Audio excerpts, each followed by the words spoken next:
오늘 우리가 함께 생각해 볼 것은 우리가 미워해야 할 것들이 무엇인가 하는 겁니다. 우리가 무엇을 사랑해야 하는지 또 우리가 무엇을 미워해야 하는지 아는 것은 굉장히 중요합니다. 그리고 사랑해야 할 것을 사랑해야 되고 미워해야 할 것은 우리가 미워해야 합니다. 근데 우리가 미워해야 하는 것이 무엇인지 잘 모르면 힘들겠죠. 어쩌면은 우리는 그런 걸 잘 모르고 있을지도 모르겠습니다. 우리가 미워해야 할 것을 사랑할 수도 있고 또 사랑해야 할 것을 사랑하지 못하고 있을 수도 있습니다. 제가 지난 시간에 이제 잠깐 말씀을 드렸는데 왜 사람은 선하게 행동하려고 할까요? 왜 사람은 선을 좋아할까요? 도덕적이고 윤리적인 거 왜 그런 것을 추구하려고 할까요? 쉬운 일이 아닙니다. 이제 그 원인을 밝히는 것은 결코 사회과학적으로 쉬운 일은 아닌데 혹시 여러분 죄수의 딜레마라는 문제를 혹시 들어보셨는지 모르겠습니다. 한번 보여주십시오. 그게 이제 어떤 건가 하면 두 명의 죄수가 있습니다. 한 명은 이제 파란 모자를 쓰고 있고 한 명은 까만 모자를 쓰고 있는데 둘이 이제 공범입니다. 이제 잡힐 때 이제 둘이서 이제 얘기를 합니다. 우리가 절대 우리 서로를 지켜주자, 의리를 지키자, 서로 불지 말자. 그렇게 이제 약속을 합니다. 그렇지만 이제 그 신문을 당할 때 그 신문관이 그러는 겁니다. 네가 만약에 얘기를 해주면 배신을 하고 네가 얘기를 하면 그럼 너는 무죄로 풀어주겠다. 그리고 저 사람은 이제 3년형을 받는 겁니다. 그렇지 않고 만약에 내가 침묵을 지키고 저 사람도 침묵을 지키면 공범도 침묵을 지키면 그럼 이제 둘이 같이 죄를 쓰는 거죠. 그러면 2년형을 둘이 합쳐서 1년 받아서 둘이 합치면 2년형을 받는 겁니다. 그런데 내가 배신을 하면 나는 풀려나고 저 사람은 내 죄까지 다 뒤집어쓰고 3년형을 사는 것이고 그리고 만약에 둘 다 배신을 하면 서로 다 저 사람이 이런 잘못을 했고 막 서로 다 얘기를 하면 둘 다 2년 이렇게 해서 총 4년의 징역형을 살게 되는 겁니다. 여러분이 만약에 저 파란 모자를 쓴 범인이라고 한다면 어떻게 하는 것이 좋겠습니까? 침묵을 지키는 것이 좋겠습니까? 아니면 배신을 하는 것이 더 좋을까요? 한번 생각해 보시기 바랍니다. 아침에 이렇게 어려운 문제를 내서 죄송합니다. 한번 생각 어떤 게 더 나을까? 침묵을 지키는 게 낫습니까? 아니면 배신을 하는 게 낫습니까? 지금 반반인데 한번 그 다음 장 한번 보여주십시오.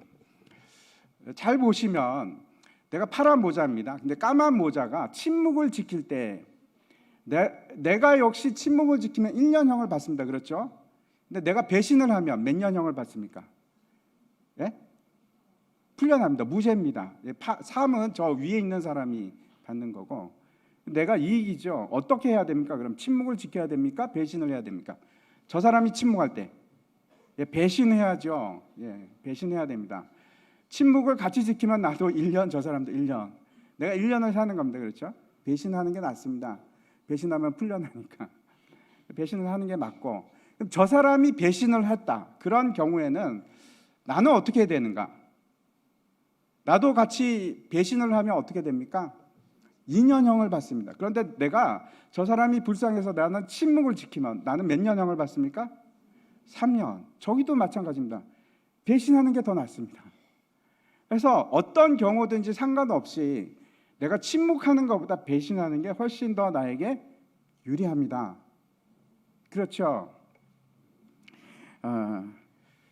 그런데 이걸 한 번만 하는 것이 아니고 여러 번 이제 시뮬레이션 하는 겁니다. 또 하고 또 하고.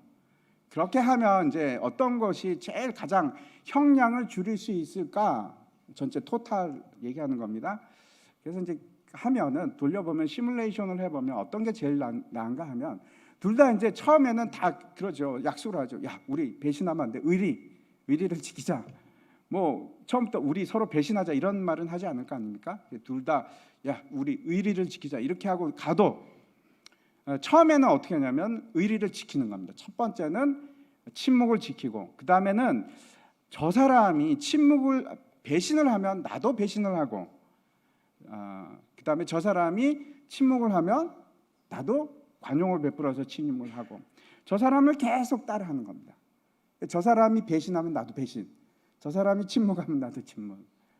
그렇게 하는 것이 가장 좋은 방법, 전략이라고 합니다. 제가 왜 이 이야기를 하는가 하면, 사람이 왜 도덕적이고 왜 윤리적이려고 하나, 그 문제입니다. 이 도덕이나 윤리 같은 것은 그 목적이 무엇인지, 왜 사람이 처음부터 도덕을 만들어냈을까, 누군가 만들어냈을까, 아니면은 어떤 이유 때문에 많은 사람들이 도덕을 원하고 윤리적이기를 원하는가, 그 목적이 무엇이고 왜 그렇게 되었을까 하는 걸 잘 이게 학자들이 밝히지를 못합니다. 어떻게 되었는지 잘 유래에 대해서 설명할 수가 없습니다. 그런데 이제 최근에 와서 그 진화 생물학자들이 있는데 이런 얘기를 합니다. 그 중에 한 명이 굉장히 유명한 사람인데, 리차드 도킨스라는 분입니다. 저분이 굉장히 무신론자인데 굉장히 기독교를 싫어합니다. 저분이 많은 책을 썼는데 저 책, 이제 이기적 책, 유전자라는 책을 보면은 이 사람이 주장하는 것이 어떤 건가 하면, 사람은 살아남기 위해서 도덕적이 되었다, 이렇게 얘기를 하는 겁니다. 무슨 얘기인가 하면, 적자생존의 법칙 때문에 내가 도덕적이 되는 것이 가장 나한테 유리하기 때문에, 가장 내가 살아남을 수 있는 확률이 높기 때문에 진화론적으로 얘기하는 거죠. 그래서 사람들이 도덕적이 되었다, 윤리적이 되었다, 그렇게 이제 얘기를 하는 겁니다. 제가 이제 앞에서 말씀드린 거와 같이 그 죄수의 딜레마라는 것을 저분이 저 책에서 한 챕터를 그걸 들여갖고 저걸 막 설명하면서, 이거 봐라, 진화가 맞다, 이렇게 얘기를 하는 겁니다. 사람들이 자기 이익을 위해서 도덕적이 된 것이 맞다, 이렇게 얘기합니다. 제가 이제 그걸 보면서 이 도저히 아닌데, 여러분은 어떻게 생각해요? 저 사람이 배신하면 나도 배신하는 게 도덕적입니까? 저 사람이 관용을 베풀 때가 되어서 저 사람이 관용을 베풀었으니까 나도 관용을 베풀어야지 하는 게 윤리적이라고 생각하십니까? 아니죠. 그렇지 않습니다. 저분의 말은 모순이 있습니다. 저분은 얘기를 하는 것이, 도덕과 윤리를 지키는 게 오랜 진화 가운데서 그게 가장 유리하기 때문에 도덕이라는 것이 만들어졌다, 이렇게 얘기하지만, 아무리 봐도 저거는 도덕이라고 얘기할 수가 없습니다. 우리 생각에는 그렇습니다. 그렇죠? 우리 본성이 얘기하는 바입니다. 내가 살아남기 위해서 저 사람이 배신하면 나도 배신하고, 그게 윤리적인가? 그런 생각을 합니다. 예를 들어서 요즘에 이제 아파트라서 층간 소음이 심하지 않습니까? 그래서 위에서 막 소음을 냈다, 그러면 어떻게 하십니까, 여러분? 가장 좋은 방법은, 저 사람이 소리를 내면 나도 똑같이 공격을 하는 겁니다. 그게 가장 나에게 이익이 되는 방법입니다. 세상이 그렇게 얘기를 하는 겁니다. 그걸 여러분은 도덕이라고 하겠습니까? 저 사람이 시끄럽게 하니까 나도 시끄럽게 해야지, 이게 윤리적입니까? 굉장히 저차원적이죠. 그런데 놀랍게도 세상의 모든 법칙은 저걸 따르고 있습니다. 늘 세상 속에는 여러분 많은 악함이 존재합니다. 그렇죠? 그리고 그것을 바꾸기 위해서 비도덕적이고 비윤리적인 것을 고쳐나가기 위해서 많은 사람들이 노력을 합니다. 예를 들어서 여성의 지위에 문제가 있다, 그러면 여성 인권을 얘기하는 사람들이 막 여성 운동을 합니다. 그리고 노동자가 어떤 피해를 받았다 그러면 노동 운동가들이 막 들고 일어나서 운동을 합니다. 노동 운동을 합니다. 그런 사람들이 있습니다. 또 정치에 대해서, 정치가 잘못 돌아가면 사람들이 막 데모를 하지 않습니까? 저도 이제 그런 활동을 반대하거나 그렇지 않고 오히려 긍정적으로 생각을 합니다. 그런데 오해하지 마시고 잘 들어보시기 바랍니다. 어떤 사람들은 이런 말을 합니다. 교회 역시 마찬가지 아닌가? 교회에도 나라를 위해서 또 사회를 위해서 목소리를 내야 하지 않는가? 그것이 옳지 않은가? 왜 침묵하는가? 이런 말을 합니다. 여러분 어떻게 생각하십니까? 그게 맞는 말일까요? 제가 결국은 이 말씀을 드리기 위해서 앞에 길게 이제 서두를 말씀드렸는데,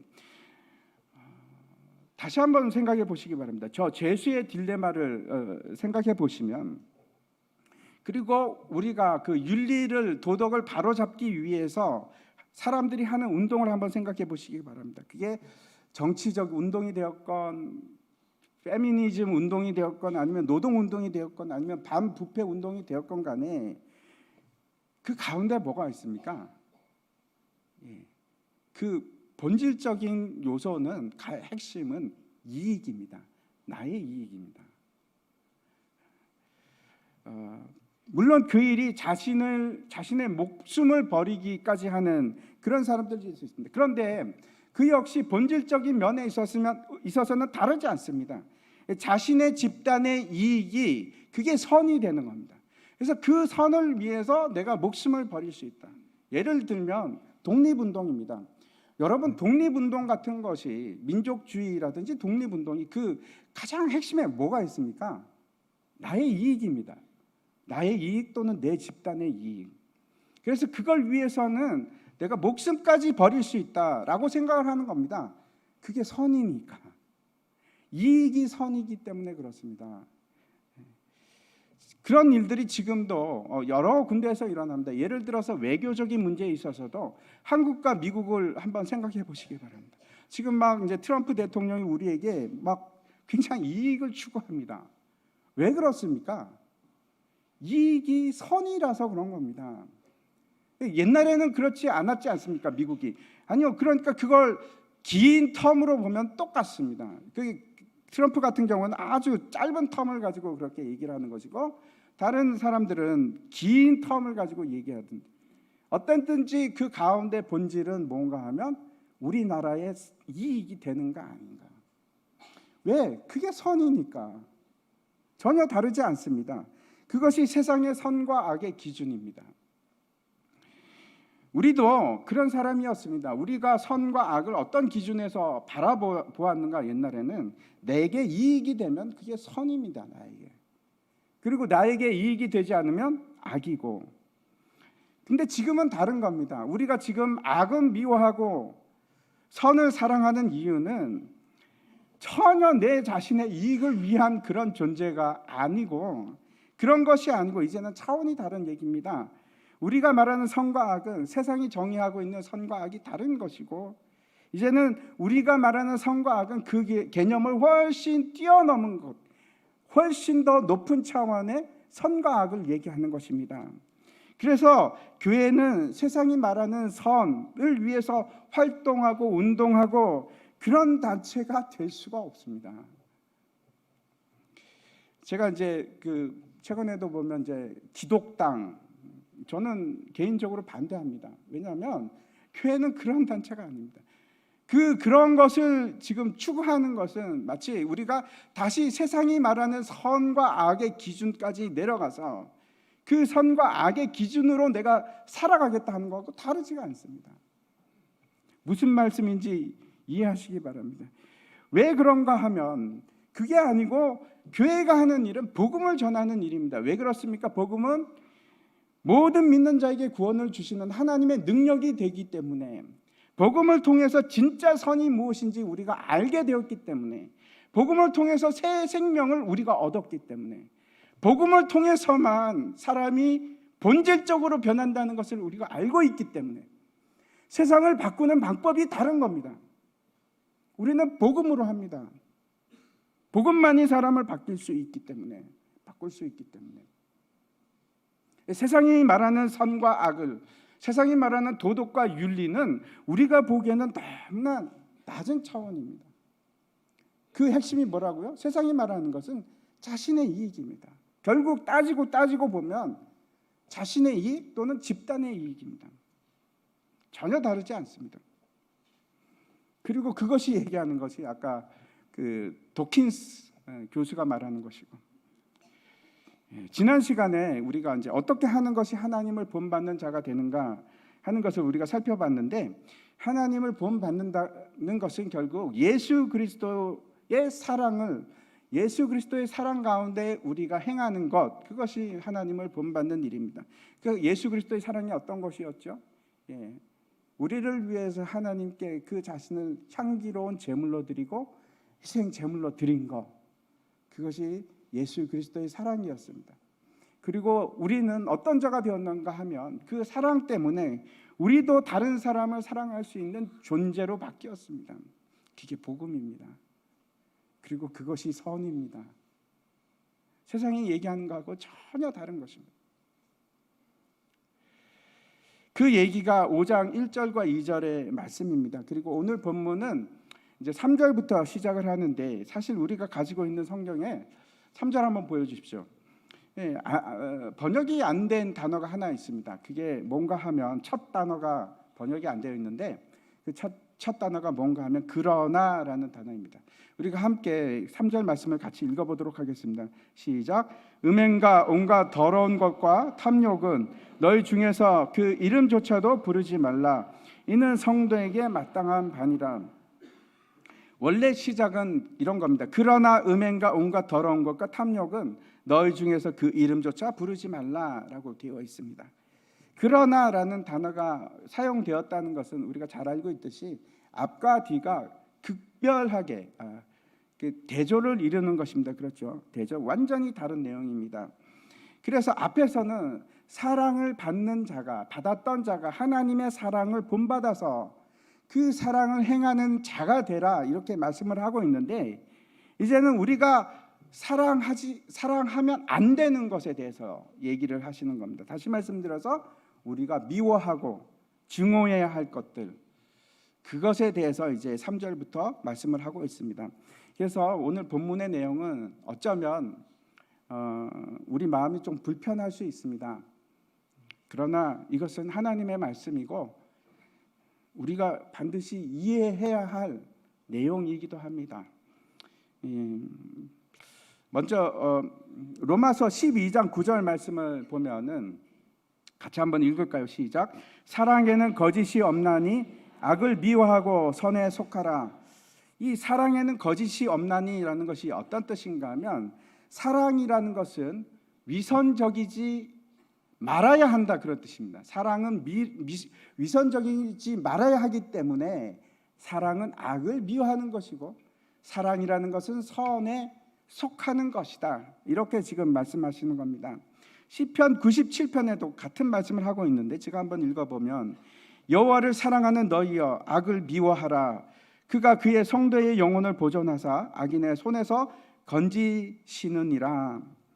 앞에서 우리가 예수 그리스도의 사랑, 너희를 사랑한 그 사랑 안에 거하라 라고 말씀하신 것을 보았는데, 그 사랑 안에 거하는 것이 그러면 결국 뭔가 악을 미워하는 것입니다. 사랑 안에 거하는 것은, 다시 한번 말씀드립니다, 악을 미워하는 것입니다. 하나님께서 우리에게 악을 미워하라, 그렇게 명하시고 있습니다. 그 악이 어떤 것인지 먼저 이제 잠언 8장 13절 한번 보겠습니다. 제가 한번 읽어보겠습니다. 여호와를 경외하는 것은 악을 미워하는 것이라. 나는 교만과 거만과 악한 행실과 패역한 입을 미워하느니라. 분명히 하나님께서 미워하시는 것이 있습니다. 여기서 뭐라고 합니까? 교만을 미워하고, 나는 거만을 미워하고, 악한 행실을 미워하고, 패역한 입을 미워한다, 이렇게 말씀하고 있습니다. 만약에 하나님께서 이것들을 미워하면 우리는 어떻게 해야 될까요? 우리 역시 이것들을 미워하고 증오하셔야 합니다. 이게 성경이 말씀하고 있는 바입니다. 우리가 교만을 미워해야 하고, 우리는 거만함을 미워해야 하고, 패역한 입을 미워하는 것이 지극히 당연합니다. 왜?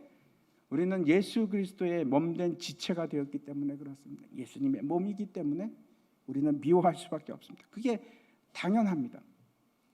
다시 3절 말씀 한번 보시면, 음행과 온갖 더러운 것과 탐욕은 너희 중에서 그 이름조차도 부르지 말라, 이렇게 말씀하고 있습니다.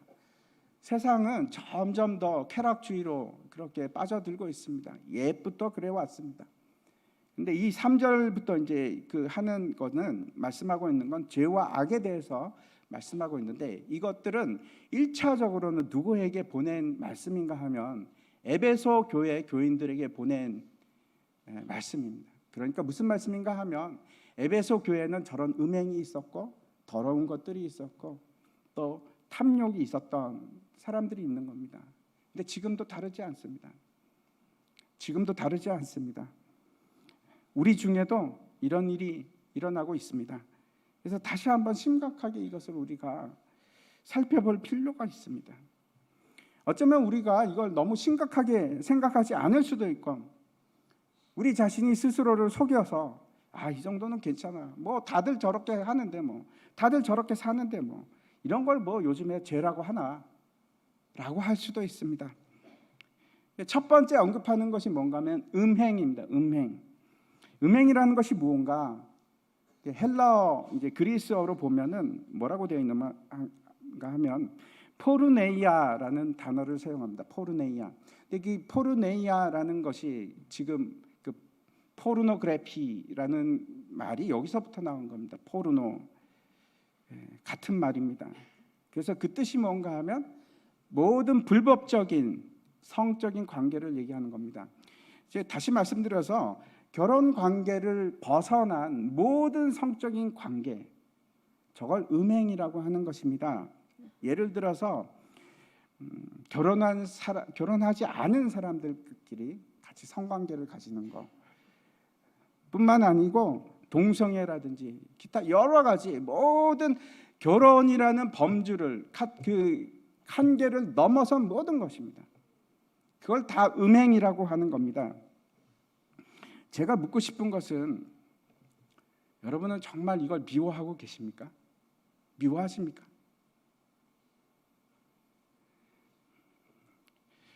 미워하셔야 합니다. 우리가 구분해야 할 것이 있습니다. 우리는 죄는 미워합니다. 그렇지만 그 죄를 범한 사람은 미워하면 안 됩니다. 우리도 똑같은 사람이었지 않습니까? 예수님께서 우리가 아직 죄인 되었을 때에 우리를 사랑하심으로 우리를 구속하셨습니다. 예수 그리스도께서 피를 흘리심으로. 그런데 누군가가 우리에게 복음을 전했고, 그래서 우리는 구원받았습니다. 마찬가지입니다. 우리도 똑같이 죄를 가진 사람을 미워하는 것이 아니고 그 죄를 미워하는 겁니다. 동성애자를 미워하는 것이 아니고 동성애를 미워하는 겁니다. 그 사람들을 미워하지 마십시오. 불쌍한 사람들입니다. 그 사람들은 눈이 가려서 보지 못하는 사람이고 죄의 사슬에 매어서 빠져나오지 못하는 사람일 뿐입니다. 우리에게 있어서는 불쌍함의 대상입니다. 긍휼함을 입어야 되는 사람들입니다. 그래서 우리가 해야 되는 일은 그 사람들에게 복음을 알게 하는 것입니다. 사회운동을 하는 것이 아니고 우리는 복음을 하는 겁니다. 세상 사람들이 이렇게 얘기합니다. 왜 예수 믿는 사람은 그렇게 편협하고 옹졸하고 좁은지 모르겠어요. 세상이 이렇게 변했는데 그 고리타분한 성경 가지고 여전히 그걸 잣대로 얘기를 할까? 열린 마음으로 세상을 좀 보십시오. 이렇게 얘기를 합니다. 그렇지 않습니다. 진리는 변하지 않습니다. 죄가 변하지 않습니다. 시간이 지난다고 죄가 합법이 되는 것은 아닙니다. 변하지 않습니다. 제가 이제 그 2018년 말에 있었던 인식 조사를 한번 살펴보니까 저건 이제 결혼 전 동거에 관한 얘기입니다. 지금 보시면은 이제 저게 이제 2018년 말인데 결혼하기 전에 동거해도 된다 하는 퍼센테이지가 어느 정도로 나오는가 하면 56.4%입니다. 우리 전체 인구의 조사입니다. 대상이 13세 이상 우리 국민을 대상으로 했던 조사입니다. 근데 56.4%는 뭐 결혼 전에 동거해도 괜찮다 하는 이제 주장인데, 그게 20대와 30대로 가면 훨씬 더 높습니다. 75% 정도 됩니다. 그래서 20대와 30대는 4명 중에 3명은 그게 뭐 어때? 그거 괜찮아? 라는 생각을 가지고 있는 겁니다. 아닙니다. 그 음행입니다. 왜 그런가 하면 제가 이제 그 전에 이걸 먼저 말씀을 드리면, 미국의 볼링 그린이라는 대학교가 있는데 거기서 이제 조사한 게 있습니다. 혼전 동거를 한 사람들이, 그 커플이 결혼을 했을 때 이혼할 퍼센테이지가 어느 정도 되는가 조사를 했는데, 동거하지 않았던 커플보다 동거했던 커플은 이혼할 확률이 80%가 높아집니다. 그리고 폭력적이 될 확률이 훨씬 더 높고, 그리고 배우자에 대해서 바람을 필 확률이 훨씬 더 높습니다. 왜 그럴까요? 신뢰에 대한 문제입니다. 만약에 자기 자신의 욕망을 제어할 수 없다면 결혼 이후에도 마찬가지입니다. 우리가 늘 혼란스러워하는 것이 있습니다. 저건 사랑이 아니고 성을 욕망의 대상으로 하는 것이기 때문에 그렇습니다. 저걸 사랑이라고 하지 않습니다. 욕망의 대상으로 사용했기 때문에 그런 겁니다. 근데 우리는 많이 혼란스럽게 하죠. 사랑과 욕망을 막 섞어버립니다. 그렇지 않습니다. 데살로니가 전서 4장 말씀을 한번 제가 읽어보겠습니다. 3절부터인데 하나님의 뜻은 이것이니 너의 거룩함이라 곧 음란을 버리고 각각 거룩함과 존귀함으로 자기 아내 대할 줄을 알고 하나님을 모르는 이방인과 같이 세욕을 따르지 말고 이 일의 분수를 넘어서 형제를 해하지 말라. 6절에 이 일의 분수를 넘어서 형제를 해하지 말라. 이게 무슨 말인가 하면 어려운 말인데 제가 쉽게 말하면 이 일이라는 것은 성적 관계를 말합니다.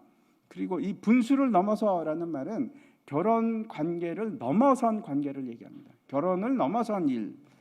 그리고 형제를 해하지 말라는 건 형제뿐만 아니고 형제 자매 다 포함해서 해하지 말라는 것은 어떤 뜻인가 하면 탐심을 가지고 이익을 취하지 말라. 조작하지 마라. 다른 사람을 조작하거나 조정하지 말라. 그렇게 해서 내 욕심을 채우려고 하지 말라. 그런 뜻입니다. 제가 다시 말씀드립니다. 결혼 밖에서 이루어지는 모든 것은 다른 사람을 이용해서 내 욕망을 채우는 겁니다. 다르지 않습니다.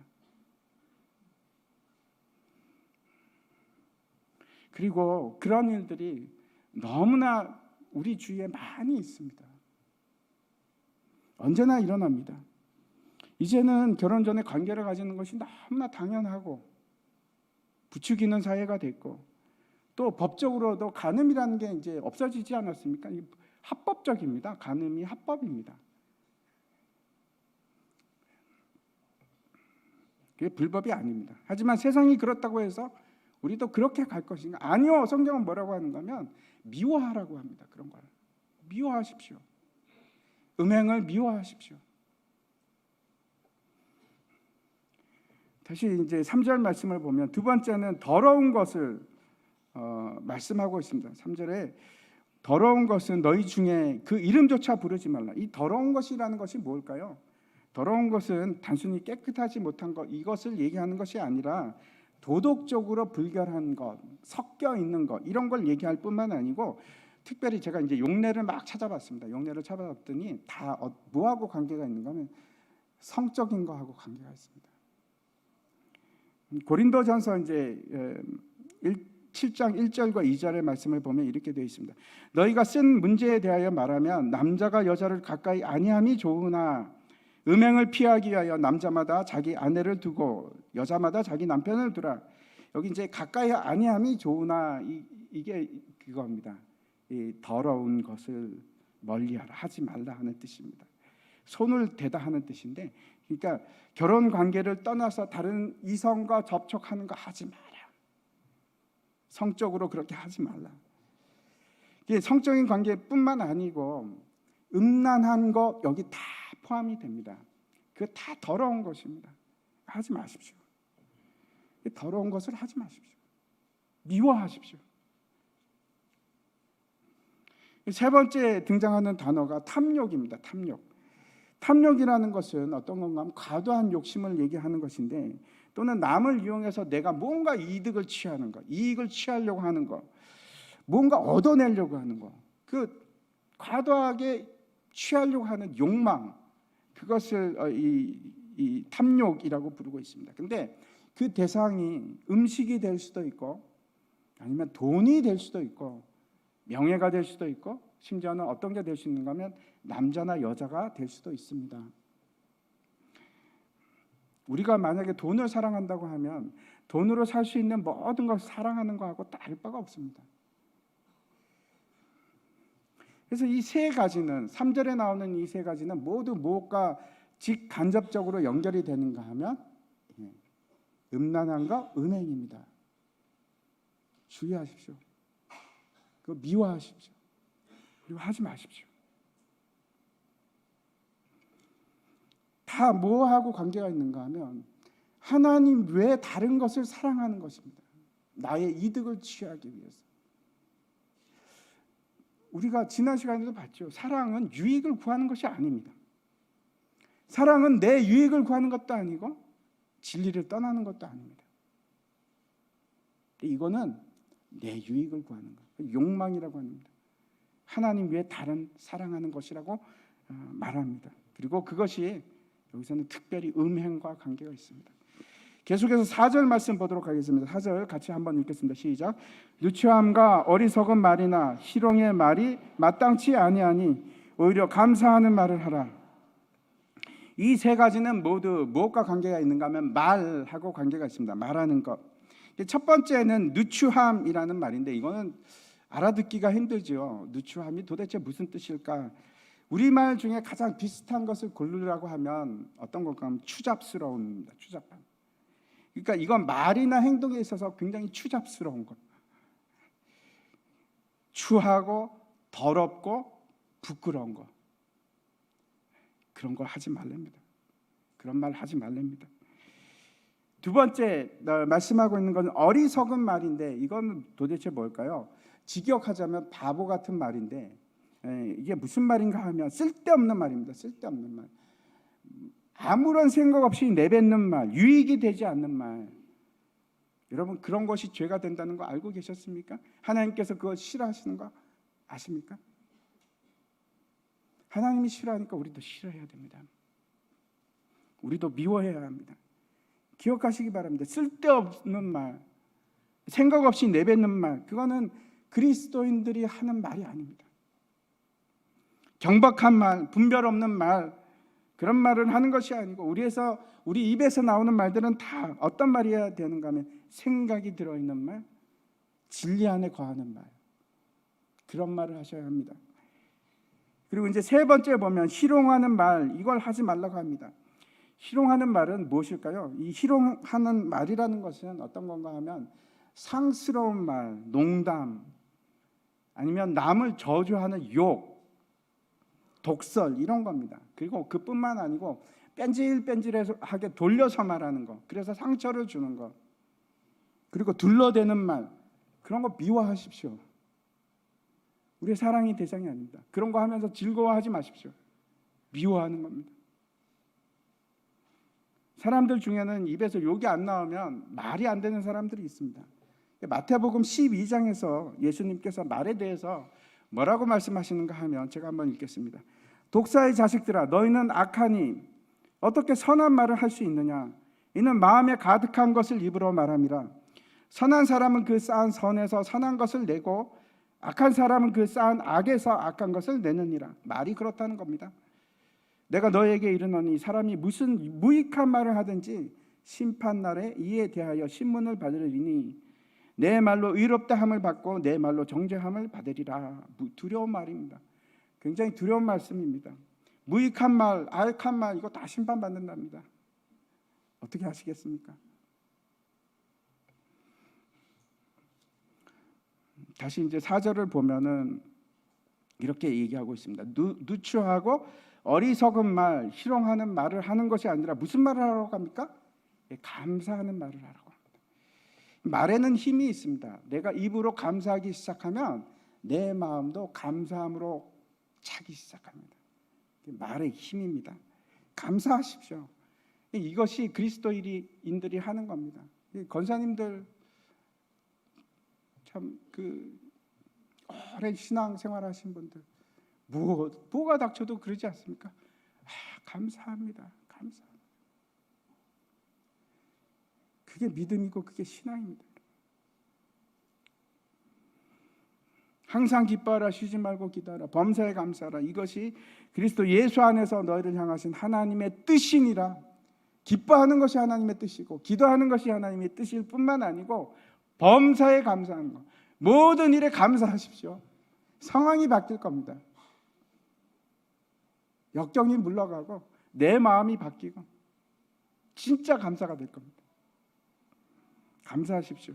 이게 하나님께서 기뻐하시는 일입니다. 악하고 무익한 말을 하는 것이 하나님께서 미워하는 것이고 하나님께서 기뻐하시는 것은 기뻐하고 감사하는 일, 그것을 기뻐하십니다. 다시 3절 말씀 한번 보시기 바랍니다. 다시 3절 말씀 같이 한번 읽겠습니다. 시작. 탐욕은 너희 중에서 그 이름조차도 부르지 말라. 이는 성도에게 마땅한 반이라. 왜 우리가 음행과 더러운 것과 탐욕을 아예 이름조차도 부르지 말아야 하는가? 왜 그렇습니까? 우리는 성도이기 때문에 그렇습니다. 이게 첫 번째입니다. 성도라는 것은 거룩함을 입은 자들을 말합니다. 우리는 예수 그리스도의 피로 씻음을 받아서 거룩한 몸이 된 사람들이고, 그래서 우리는 거룩한 하나님의 백성이 되었고 하나님의 자녀가 된 사람들입니다. 한 장만 넘겨주십시오. 그것이 우리가 죄를 미워하는 이유입니다. 우리는 성도이기 때문에 미워하는 겁니다. 하나님의 자녀는 당연히 그 아버지를 닮아가는 것이 지극히 당연한 일입니다. 타당한 일입니다. 그 아버지를 본받는 겁니다. 아버지가 거룩하니까 나도 거룩한 것이고, 아버지가 죄를 미워하니까 나도 죄를 미워하는 거고, 신분이 바뀌었습니다. 우리는 거룩한 자입니다. 하나님의 자녀이고 거룩한 백성입니다. 다른 신분입니다. 이것이 우리가 죄를 미워하는 이유입니다. 내게 유익이 되어서 그런 것이 아니고, 유익을 따라서 내가 죄를 미워하는 것이 아니고, 내가 성도이기 때문에. 두 번째, 우리가 왜 죄를 미워해야 되는지 5절 말씀을 보도록 하겠습니다. 5절 말씀 같이 한번 읽겠습니다. 시작. 너희도 정녕 이것을 알거니와 음행하는 자나 더러운 자나 탐하는 자 곧 우상 숭배자는 다 그리스도와 하나님 나라에서 기업을 얻지 못하리니. 음행하는 자, 더러운 자, 탐하는 자, 다시 말씀드려서 하나님 외에 다른 것을 사랑하는 자들, 그 사람들은 하나님의 유업을 받을 수가 없습니다. 우리는 유업을 받지 못하는 자가 아니고 유업을 받는 자입니다. 왜? 우리는 하나님을 사랑하니까. 하나님의 사랑을 받은 하나님을 사랑하는 자녀이니까. 그게 두 번째 이유입니다. 하나님의 사랑을 받았고 하나님을 사랑하는 자가 그 하나님의 유업을 받는 자들입니다. 이게 두 번째 이유입니다. 하나님을 사랑하니까 내가 하나님이 미워하는 것 나도 하지 않습니다. 세 번째 보겠습니다. 6절 말씀 보도록 하겠습니다. 6절 같이 한번 읽겠습니다. 시작. 누구든지 헛된 말로 너희를 속이지 못하게 하라. 이는 말미암아 하나님의 진노가 불순종의 아들들에게 임하노니. 세상은 우리에게 끊임없이 말하고 있는 것이 있습니다. 속이려고. 괜찮아, 다 마찬가지야, 한두 하나인 게 그게 뭐 어때서, 다 그렇고 그런 거 아니야, 이렇게 얘기합니다. 그것이 에덴 동산부터 계속 그렇게 우리를 속여왔고, 우리에게 원하는 것은, 세상이 원하는 것은 우리가 하나님께 불순종하기를 원합니다. 순종이 아니라 불순종하기를 원합니다. 여러분이 죄와 맞서 싸워서 이길 생각하지 마십시오. 우리는 못 이깁니다. 우리는 죄를 이길 수 있는 존재가 아닙니다. 피하십시오. 달아나는 겁니다. 죄가 다가오면 여러분 그 반대 방향으로 전력을 다해서 달아나는 겁니다. 그렇게 하십시오. 죄는 피하는 것이 맞습니다. 떠나십시오. 진리는 여러분 거짓 속에 있지 않습니다. 진리는 헛된 것이 아니고 거짓말이 아니라 진리는 사랑에 있고 진리는 거룩함에 있고. 왜 우리는 불순종이 아니라 순종을 해야만 하는가? 그것이 진리니까. 우리는 진리가 무엇인지 알기 때문에 그렇습니다. 이것이 세 번째 이유입니다.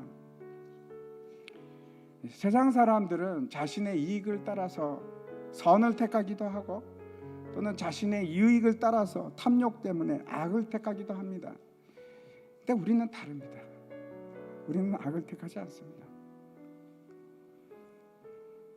우리가 음행이 아니고 선을 택하고, 누추하고 어리석은 말을 하는 것이 아니고 감사의 말을 하는 이유는 우리는 성도이기 때문에, 두 번째 우리는 하나님을 사랑하기 때문에, 그리고 세 번째 우리는 진리를 알고 있기 때문에 그렇습니다. 제가 마지막으로 다시 한번 여러분에게 권면드립니다. 음행을 미워하십시오. 더러운 거 미워하십시오.